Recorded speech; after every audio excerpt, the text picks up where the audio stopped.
طيب، احنا بنعمل ايه حاليا؟ اللي بنعمله حاليا الا هو احنا في مرحله الفاليديشن فيز زي ما قلنا. طيب، برضو عايز اقول لكم ان انا كنت مقدم في مسابقه اسمها رالي كومبيتيشن، وهي مسابقه رياده اعمال. وانا كنت واحد من التيمات اللي مقدمه تبع جامعه حورس مصر. شوت اوت لجامعه حورس.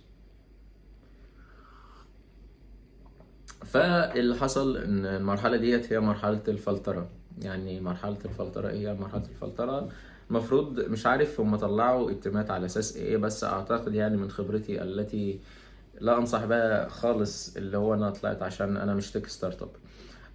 ليه انا مش تك ستارت اب؟ هل في الحقيقه انا مش تك ستارت اب؟ لا، انا في الحقيقه تك ستارت اب، بس مش الاساس بتاعي تك ستارت اب.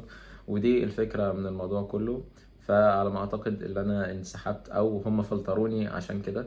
بس في راوند تانية، يعني المفروض بيدربوا فيها التيمات اللي اتفلترت، بعدين نخش تاني بقى المسابقة او الكومبيتيشن تاني معاهم. مش عارف معاهم ولا الكومبيتيشن اللي بعدها صراحة، ما اعرفش لسه يعني. فعشان كده انا اتفلترت. طيب، الحمد لله، الحلو والوحش. تاني حاجة احنا بنقدم حاليا على الاكسلريتور. ايه هي الاكسلريتور؟ هي مسرعة اعمال. ايه الفرق بين حضانة الاعمال ومسرعة الاعمال؟ حضانة الاعمال دي بتاخد الفكرة من وهي فكرة، مفيش ام في بي، مفيش بروتوتايب، مفيش نموذج اولي، مفيش اي حاجة، وبعدين بتبوش بقى لحد ما تدخل السوق. دي حضانات الاعمال. الاكسلريتور هو منتج عندك جاهز، وتقريبا ممكن كمان يكون عندك مبيعات وكل حاجة، بس هي بتسرع العملية، بتزود السيلز، بتزود خبرتك انت كانتربرنور وصاحب اعمال او صاحب بيزنس. وبعدين بتخش بقى ايه، بتخش السوق وتبيع وكده. ده الفرق بين حضانة الأعمال ومسرعة الأعمال. طيب، أنا بقدم على أكسلريتور اللي هو ال AUC. والأكسلريتور ال AUC أكسلريتور اللي هي الجامعة الأمريكية في القاهرة يعني. فأي هوب اللي احنا نتقبل. لو ما تقبلناش we still completing يعني. طيب، أحد الاشتراطات اللي هم مشترطينها، واحد الخبرات او الناس اللي بتعمل بيزنسز يعني. عشان انا شايف تو مايند سيتس في الموضوع ده. فالاشتراط اللي هم عايزينه ايه؟ عايزين لازم أن يكون في كو فاوندرز معاك، لازم أن يكون في تيم معاك. وخلي بالك ده الصح، يعني ده الصح انك تلاقي كو فاوندر معاك، مع التيم عنده نفس الفيجن بتاعتك، عنده نفس الطموح، عنده نفس كل حاجة يعني. عنده نفس الجريد وكل الكلام ده، والجريت برضو. فبس شوت اوت لربيع تقريبا. واحد من القلة اللي لسه متابعني، مش عارف متابعني ليه، بس تمام. شوت اوت لسعيد برضو وصلاح، يعني كل الشباب اللي متابعين يعني، من اقربائي. المهم، فكلمت ربيع از يكون كو فاوندر معايا في الفيجوالز وكده، بحيث الحاجه، عشان انا مش يعني في الفيجوالز، انا مش كويس خالص في الفيجوالز. مش شخص مش كويس في الفيجوالز، سواء ايديتنج، سواء الوان، سواء كده. الحمد لله ما اعرفش الالوان، السبع الوان المعروفه يعني، ولا الثمانيه. فبس واحد من الاشتراطات اللي هو لازم أن يكون معاك كو فاوندرز. ليه انا مش عايز اخش او ادخل كو فاوندرز معايا؟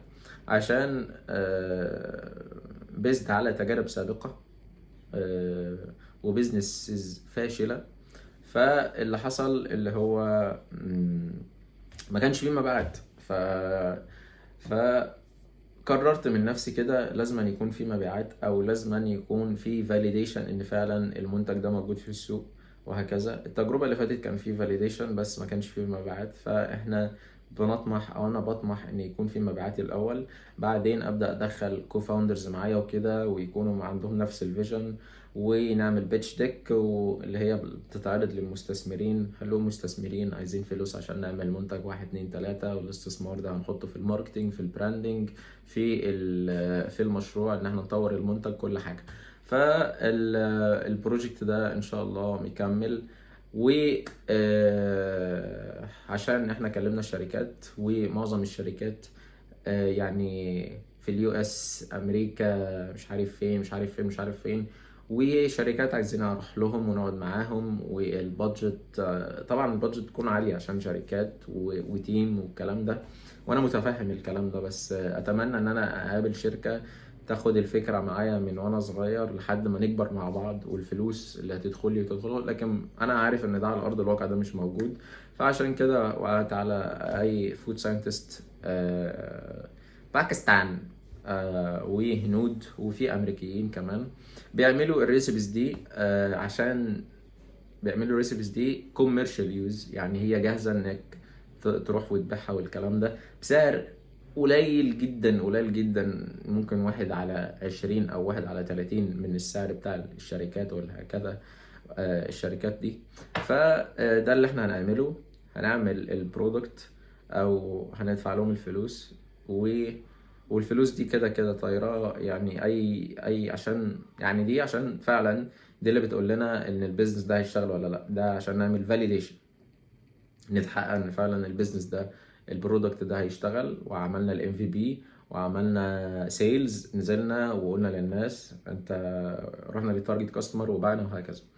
فده اللي احنا بنعمله. وهنتعاون مع المفروض يعني هحاول اكلم من خبرتي السابقه ان انا بكلم اصحاب المطاعم والكافيهات واصحاب برضو الفود اند بيفرجز دي، في تيم كده او في كافيه فاتح في مدينه ما.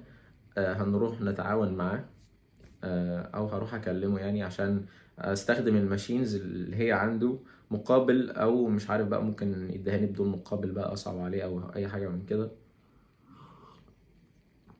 ويكون شريك نجاح بقى بالمره والكلام ده. فبس ونحاول نطلع المنتج، وبعد ما نطلع المنتج خلاص خدنا الريسبي من الناس. طلعنا المنتج، بعد ما طلعنا المنتج ننزل. دي المرحلة الكروشل بقى، دي المرحلة اللي هي الصعبة. فاخدكم برضو معايا في المرحلة دي واصور لكم على ارض الواقع، وانا بعمل المنتج وانا بعمل الفاينل برودكت وكل حاجة. فبس stay tuned يعني، وبيس.